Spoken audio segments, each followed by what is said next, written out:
자, 오늘 제가 할 주제는 바로 어쩌면 제일 중요한 주제일 수도 있어요.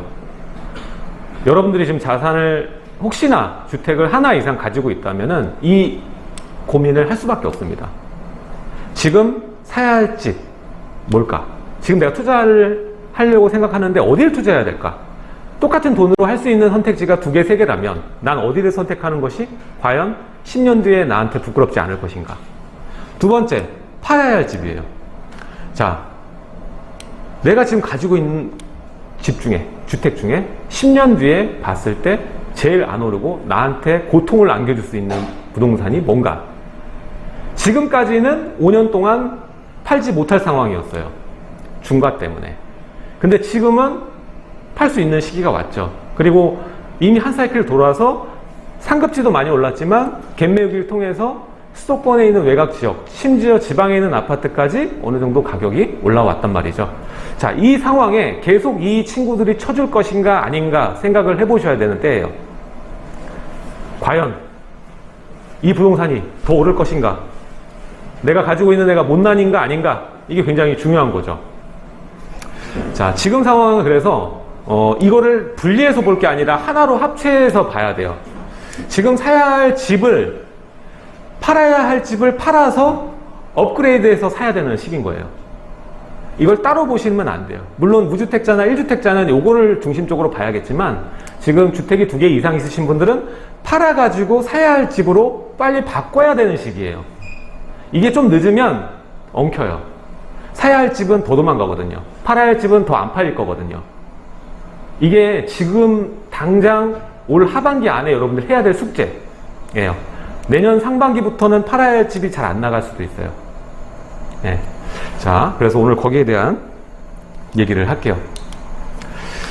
자, 앞으로 시장은 변화할 겁니다. 이제 새 정부가 취임을 했고 이제 겨우 한 달이 채 안 됐어요. 근데 앞으로 이제 뭐 원희룡 국토부 장관도 여러 이야기를 하고 있고 새로운 것들이 발표가 되고 논의 중이다, 발의가 되고 있고 추진이 되고 있습니다. 자, 이 발의안과 추진안, 여러 발의안과 추진안 중에서 실제로 실현될 수 있는 것, 실현되지 않을 것, 이거를 어느 정도는 구분할 줄 아셔야 되고, 실현이 될 가능성이 높은 것들 중에서 내가 지금 실현이 안 되더라도 리스크 없이 선점할 수 있다라면은 가능성 높은 걸 미리 선점하면 어떻게 돼요? 실현이 됐을 때 들어오는 수요보다 앞선 거 아니에요? 그렇죠? 거기에서 오는 단기 차익이 여러분들의 안전 마진이 될 수 있습니다. 실제로 이제껏 5년 정책이 30번 동안 오는 동안에 여러 가지 규제들이 있었고 그 틈새 시장이 작동됐을 때 순식간에 3개월에서 6개월 내에 단기 차익이 발생했어요. 최소 단위가 다 억 단위였어요. 여러분들 잘 아실 거예요. 최근까지 오면서 이제 비규제 지역이 거의 없는 상황이 왔고 법인에 대한 규제가 있고 그리고 취득세 때문에 움직이지도 못해요. 근데 움직일 수 있는 구멍 하나, 바로 공시가 1억 미만. 그쵸? 그건 여전히 좀 성행 중에 있어요. 근데 과연 이게 괜찮은 물건이어서 사는 건지, 취득세가 안 내서 취득세를 줄일 수 있어서 사는 건지 헷갈려들 하세요. 남들이 하니까. 뭐라도 안 하면 조바심이 나는 거예요. 그래서 뭐 글도 읽고 영상도 보고 하면서 가서 보고 또 계약도 하시고 하시는 거죠. 근데 지금은 이미 그런 규제장이 이제 끝나가는 시즌이기 때문에 똑같은 규제 선 안에서 있는 그 룰대로 투자를 하시면 실패할 확률이 굉장히 높은 거예요. 지금 상황, 첫 번째 첫 발 뗐죠. 다주택자 양도세 중과 완화했어요. 그렇죠? 그러고서 시장의 지금 상황, 지금 한 달이 남지 않은 상황에서 어떤 일이 벌어졌죠? 5월 20 며칠 잔금 조건으로 급매물이 좀 떴어요. 근데 재밌는 건 뭔지 알아요? 웬만한 데는 바로 올해 2월, 3월 장보다 덜 떨어졌어요. 올해 2월, 3월이 제일 쌌어요, 여러분들. 지금 다주택자 양도세 중과 완화 나온 것보다 그때가 쌌다고요. 근데 앞으로 다주택자 중과 완화가 폭락세, 하락세를 끌어낼 수 있을까요? 저는 어렵다고 봐요. 왜? 일단 입주 물량이 받쳐주질 못해요.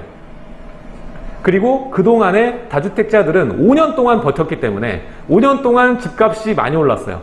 이걸 일반 과세로 팔아도 세금이 많이 나옵니다. 자, 10억 차익이 남았어요. 그러면은 세금 얼마 내야 돼요? 4억 내야 돼요. 4억. 낼 수 있어요? 쉽지 않아요. 4억을 주고 나서 내가 더 좋은 자산을 살 거다. 단기간에 4억 이상 벌 수 있는 부동산을 사기가 어려워요. 쉽지 않습니다. 자, 그래서 지금은 잘못 팔면 자산 축소당하는 상황이에요. 여전히. 자, 그래서 지금 만약에 매도한다. 팔아야 할 집 얘기를 오늘 했잖아요. 덜 올랐거나, 그쵸? 덜 올랐거나, 그동안 중과 때문에 못 팔았던 물건, 그리고 앞으로도 희망이 보이지 않는, 별로 이렇게 화폐 가치 떨어지는 것만 의식하고 그냥 좋다고 해서 샀지 별 매력이 없는 걸 지금 와서 보니까 잘못 산 물건들, 그쵸? 규제 피해서 틈새 시장 샀다고 했던 물건 있잖아요. 그런 물건을 팔아야 되고, 또 하나 여기서 얘기를 들으면은 단기간에 많이 올랐더라도 팔아야 되는 부동산이 있어요. 아까 말했던 규제 때문에 가격이 많이 오른 친구들, 그런 친구들은 지금 매도하는 게 제일 빨리 잘 파는 겁니다. 오래 둬봐야 여러분들이 다른 자산 크게 불리는데 기여할 수가 없어요. 오히려 이거를 빨리 바꿔서 가치 있는 곳으로 옮겨야 돼요. 틈새 시장에 대해서 왜곡이 발생한, 가격 왜곡이 발생한 부동산이 아니라 실제 가치가 높은 애로 옮겨놔야 된다고요, 지금. 이게 세금을 많이 낸다고 해서 지금 다 안 팔래요 이러잖아요. 근데 걔는 그렇게 해도 피를 흘려도 팔아야 돼요. 그래서 가치가 있는 부동산으로 옮겨야 됩니다. 왜? 걔는 앞으로 더 이상 올라간다는 보장이 없거든요. 이제 바뀌거든요. 그동안 규제 때문에, 틈새 때문에 떴던 애인데 그 틈새가 사라지고 다시 가치 있는 곳이 오를 거예요. 가치 있는 곳 중에서 눌렸던 친구들, 가치 있던 애가 눌렸던 게 뭐예요? 대출 규제 때문에 눌려, 실세 중과 때문에 눌려, 그쵸? 10억 초과되면 대출이 안 되잖아요. 그래서 눌려 있어요. 주상복합이라고 눌렸어. 그럼 눌려있는 애들이 있어요. 그래서 잘못 팔면은 축소당하니까 목적 있는 매도를 지금 해야 된다. 자, 지금 파는 분 중에서 이런 목적 있는 매도에 대해서 생각하는 분이 거의 없어요. 사실 돈이 아까워요. 바로 10억에서 4억 까이면 아이고 이거예요. 쉽게 사람은 팔지 못합니다. 이게 10억의 차익이 5억, 4억, 3억 이렇게 내려오는 걸 봐야지 그때 팔려고 해요. 처음엔 안 팔려고 합니다. 근데 지금 팔려는 분들 중에 대부분은 뭐냐, 이제 보유세 때문에 팔고 나가려고 하는 분들도 있어요. 그러니까 강남에 2개, 3개 가지고 있어. 그럼 보유세가 이제 억 단위로 나오잖아요. 종부세 때문에. 그쵸? 억 단위 나오니까 그게 아까워서 일단은 처분해야겠다. 이번에 중과 완화되면 그래도 중과 아니니까 그게 어디야 하면서 팔고, 나는 솔직히 지금 그 연봉이 이거를 낼 만큼 나오진 않는다. 그런 분들이 있잖아요. 그런 분들은 팔고 나가려고 하는데 그 다음을 생각을 안 하는 거예요. 아까도 말했지만 팔고 나면, 잘못 팔면은 자본이 놀아요. 돈이. 그거 다시 살 수 있을 것 같아요? 일단 양도세 냈기 때문에 똑같은 자산 못 사고요. 두 번째, 취득세 중과도 때려 맞아요. 못 사요. 그럼 더 조바심이 나요. 잠이 안 와요. 보유세 때문에 잠이 안 왔는데 이제는 돈이 놀고 있어서 잠이 안 오게 돼요. 둘 중에 뭐가 날 것 같아요? 1번, 종부세 때문에 잠이 안 옵니다. 2번, 현금이 막 10억이 놀고 있어요. 그래서 잠이 안 옵니다. 당연히 2번이 잠이 안 와요.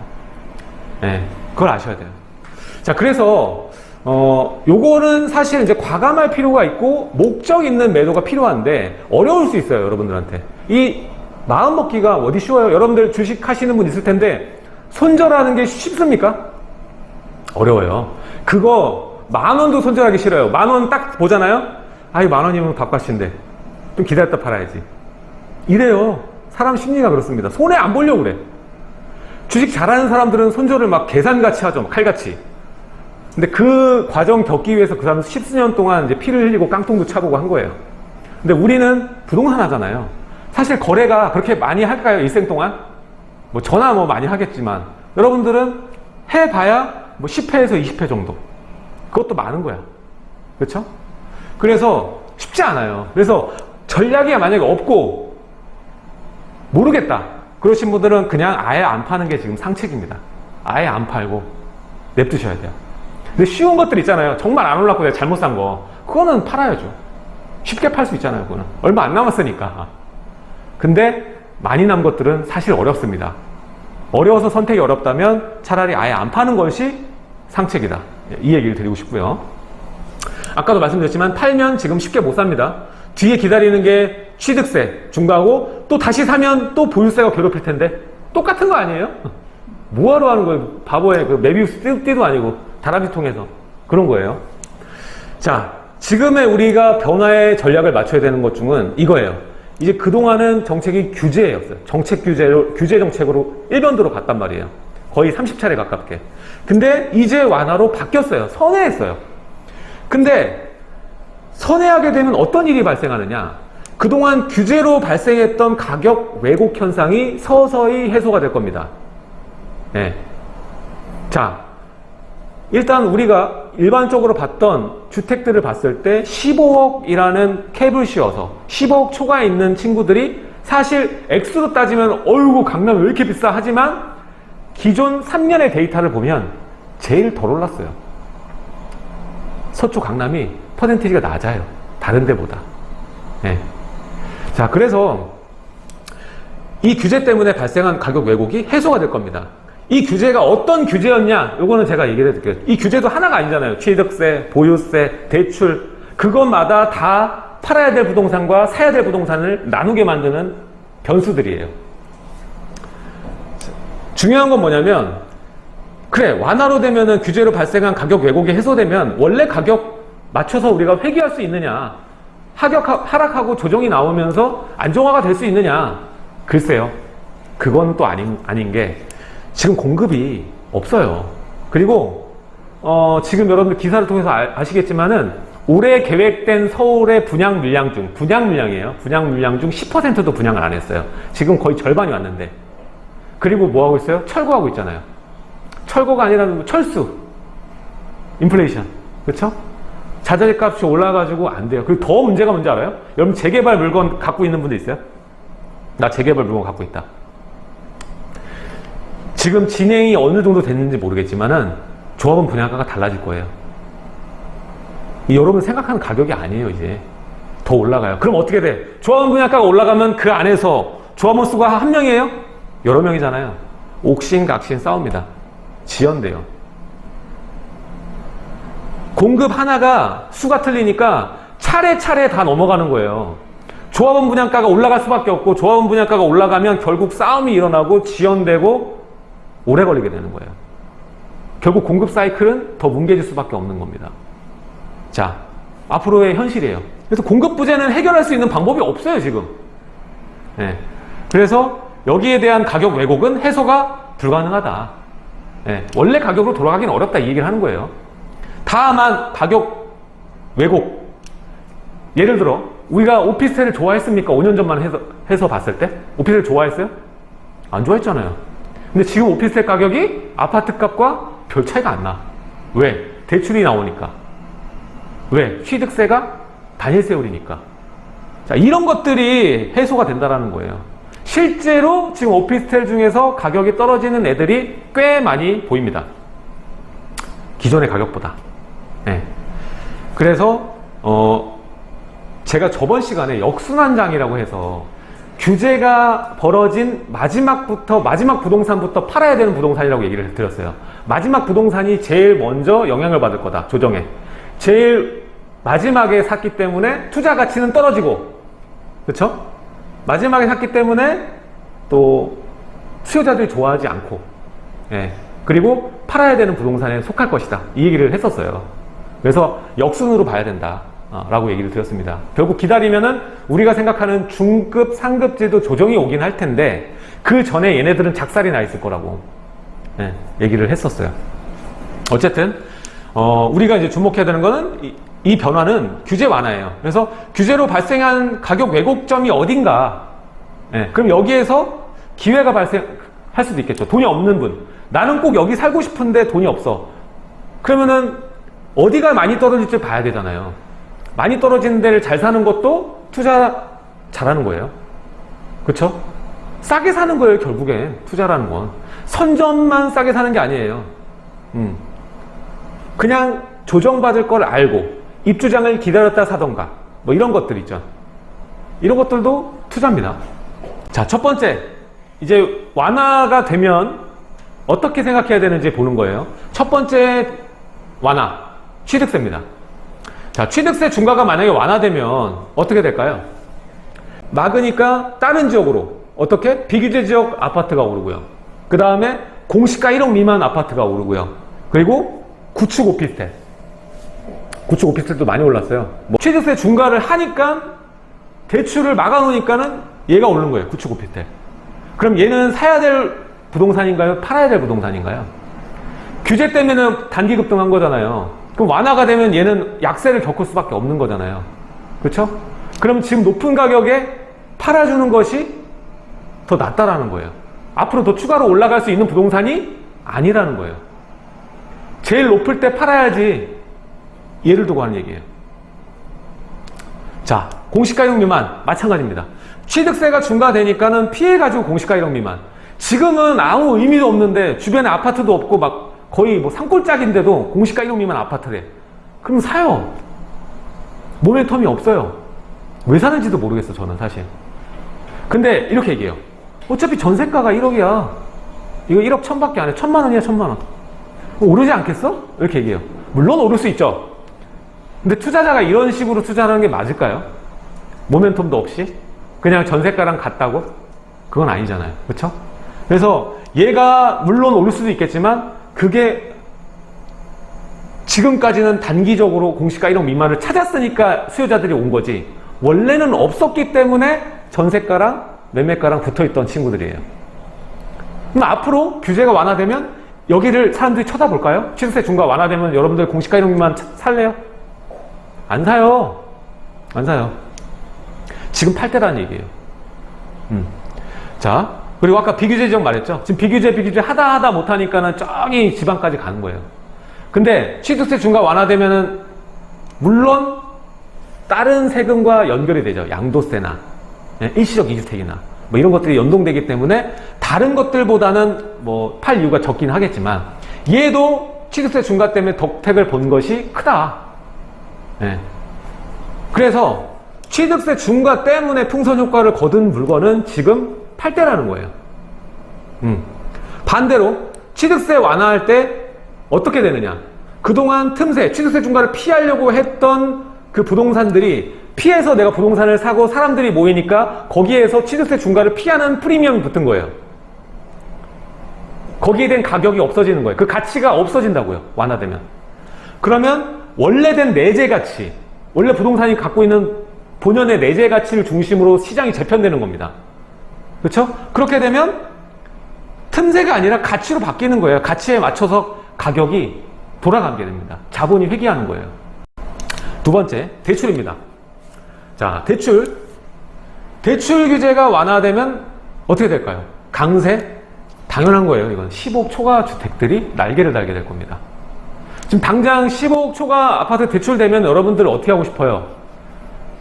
뭐 송파든 강남이든 사고 싶잖아요. 여러분들이 지금 가지고 있는 금액이 어느 정도 일정 규모의 금액이 되면은 원래는 못 사던 데를 살 수 있게 되는 거예요. 최선의 선택을 해야 될 거 아니에요. 그렇죠? 지금은 전세 끼고밖에 못 사요. 그렇죠? 자, 약세. 대출 규제가 완화되면 뭐가 약세를 보일 거냐? 자, 아까 말했죠? 오피스텔은 대출이 70%까지 돼가지고 인기가 많아졌어요. 2년 만에 이렇게 올라온 게. 자, 그래서 말씀드리는 게 그거예요. 강남이 싸다고 말씀드렸잖아요. 이게 지금 직전 3년 동안의 그 상승 퍼센트를 보여주는 겁니다. 자, 일단 여기를 볼게요. 우측. 서울, 인천, 경기도인데 제일 많이 오른 데가 어디죠? 3년 동안? 경기도예요. 서울이 3년 동안 제일 덜 올랐어요. 자, 두 번째. 인천보다도 서울이 덜 올랐어요. 자, 두 번째. 25개구. 여기 보면은 제일 적게 오른 데는 당연히 여기 중구입니다. 중구. 종로구 중구. 여기가 왜 적게 올랐냐면 여기는 상업지비가 높아요. 70%가 넘고 주택 자체가 별로 없습니다. 개체수가 적어요. 그리고 거의 나홀노동이 많고 있어봐야 거주벨트 라인이 안 만들어져. 대표적인 주거지가 아닙니다. 그래서 싸요. 근데 이것도 최근에 많이 올랐기 때문에 좀 비싼 편인데 아무튼 여기서 퍼센트 재니까 제일 많이 오른 데가 어디냐? 노원. 만만하니까요. 투자금 적게 들어가니까. 많이 올랐어요. 근데 밑에 보니까 서초구, 강남구, 송파구가 다른 지역구보다는 좀 덜 오른 편입니다. 보면은 여기 많이 오른 데 보면은 뭐 중랑구 34%. 중랑구도 지금 강남보다 많이 올랐어요. 3년 동안. 어쨌든 이 3년 동안의 상승률이 의미하는 건 뭐냐면 대출 규제 때문에 우리가 대표적으로 알고 있는 지역이 눌려있다라는 거예요. 가격이. 물론 지금 신고가 터진다 얘기가 나오고 있지만 전체적으로 포괄적으로 봤을 때는 그런 아파트가 아니고 강남 안에서도 양극화가 있어요. 강남 안에서도. 그래서 저렴하게 여러분들이 볼 수 있는 부동산들이 충분히 있다. 자, 지금 그래서 정리를 해볼게요. 지금 빨리 팔아야 되는 부동산. 앞으로의 성장 모멘텀이 약한, 지금까지 잘 왔어. 근데 앞으로 더 많이 올라갈 것 같진 않아. 차라리 빨리 팔고 잘 오를 부동산을 사야 되는 게 나을 것 같아 라고 하는 종목들이에요. 첫 번째, 구축 오피스텔. 두 번째, 수익률이 낮은 건물.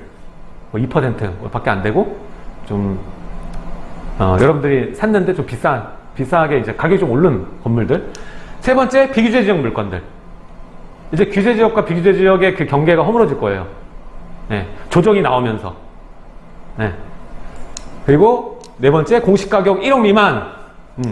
공시가는 1억 미만인데 투자금이 1억이 넘게 들어가요. 뭔가 이상하지 않아요? 자, 그리고 마지막, 프리미엄이 높고 그리고 진행 단계와 속도가 느린 재개발, 재건축. 요런 애들은 팔아야 돼요. 아까 말했던 네임밸류가 있는 지역의 재건축과 재개발은 뭐 팔기 어려운 물건들이지만 좀 서울에 좀 외곽 있잖아요. 25개구 중에서 바깥에 있는 애들. 그 중에 재개발 진행하고 재건축 진행한 애들은 프리미엄이 약간 조정될 수도 있어요. 조합 분양가가 올라가고 사업의 방향성 자체가 틀어지다 보니까. 그리고 신규 사업장이 얘보다 더 좋은 데가 뭐 재개발 된다고 하고 더 싸. 물론 얘는 일정 절차를 밟았고 얘는 초기지만. 근데 앞으로 규제가 완화되면 어차피 과거에는 재개발이 뻔했기 때문에, 현장이 뻔했기 때문에 많이 프리미엄 올랐던 경향이 있었지만 이제는 많아질 거기 때문에, 많아지면은 뭐 많은 거예요. 예전에는 딱 한 명만 있으니까 이 사람이 별로 예쁘지 않아도 좋아했지만 이제 10명이 있는데 예쁜 사람이 막 생겨. 그러면 일로 이동하지 않겠어요? 그런 현상이 벌어질 거예요. 그러니까 지금 빨리 팔아야 될 부동산이 여기에 속한다. 아셔야 돼요. 지금 들고 있다면. 자, 그리고 지금 빨리 사야 되는 부동산은 뭐냐? 이거예요. 아까 말했죠. 이제 우리가 알고 있는 뉴스에 나오는 아파트 말고 서초, 강남, 송파의 아파트 중에서 갭이 그나마 낮은 단지들. 그래서 요런 것들은 여러분들이 한 뭐 7, 8억 가지고 있다. 그러면 강남 갭 투자 가능합니다. 아파트로. 갭 투자 돼요. 7, 8억 지금 강북 아니고 강남 얘기하는 거예요. 살 수 있어요. 자, 그리고 서울을 포함한 수도권의 초기 재건축 단지들. 이것도 이제 변화가 있을 겁니다. 이제 서울도 재건축이 돌아가지만 이제 신도시에도 재건축이 바람이 불 거기 때문에. 자, 세 번째. 지금 여러분들이 만약에 자본이 2억 내외다. 2억 미치다. 그러면 이것밖에 없어요. 이거가 아니라 이걸 봐야 돼. 임대사업자 활용이 가능한 6억이 안 되는 초기 재개발을 예상할 수 있는 지역의 다세대 주택, 빌라. 그게 돈 될 거예요, 여러분들.